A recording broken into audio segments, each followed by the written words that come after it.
And if you look at the Bible, it seems as if the divine presence can be projected and concentrated at certain places at certain times.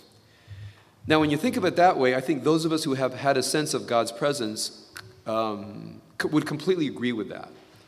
If you've ever had a holy moment, either with another human being or with yourself, you might say that generic, homogeneous, divine presence that fills the universe, for some reason or another, has become, you might say, laser-focused. And when the divine presence is laser-focused, there's a transformation within the human being.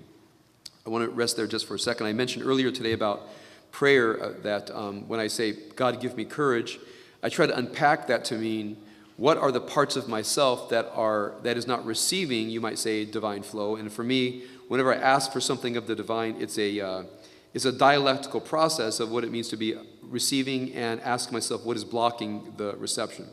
So afterwards, in the break, someone mentioned to me and said, this is a very important idea to elaborate on, perhaps, and that reception is never passive.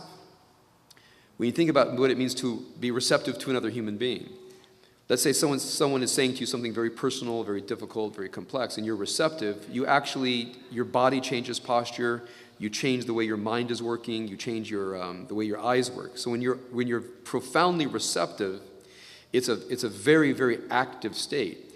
It's just in the active state of receptivity, you're not, as it were, trying to influence or dominate, but you're allowing a flow to come into you.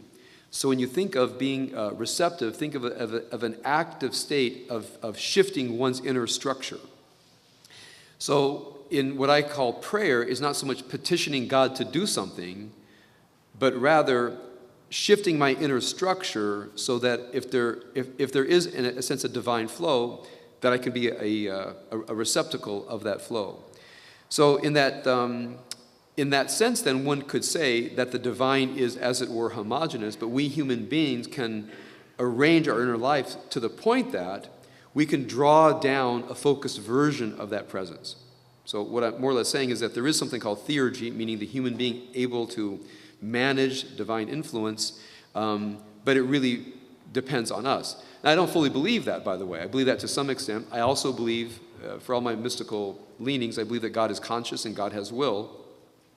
I don't believe that God has, as it were, the power to change history or to change a person against his or her will, but I do believe that there is divine will. So there are moments when our heightened receptivity and the divine will match. Now, just try to imagine what happens in that moment. Whenever our receptivity and the divine will match up, you will be transformed as a human being. If you've ever had a moment like that, if you've ever been in a moment of great, let's say, great fear, you've been in a moment of great hope, a moment of deep love for another human being. So if something is deeply at stake, and you have that moment when your receptivity and divine will match up, you come out of that a changed person. In fact, you might say that from a spiritual perspective, that might be the definition of transformation, is when your receptivity and the divine presence match up, and you can't come out of that the same. That is, by definition, a transformational moment. In fact, I think about some of the work that I do as a counselor and as a teacher, and there are all the people in this room that are counselors and teachers, psychologists and therapists, spiritual teachers, psychiatrists in the room. I think one thing that we do is, what we try to do is change the inner structure of another from without, so their inner structure is changed, so they become more receptive, which you might call a moment of truth or a moment of healing. So in a way, I think the job of maybe even the job of Torah, that if we study Torah the right way, it can enter into us and change our structure to the point that we can receive something that otherwise we couldn't have received.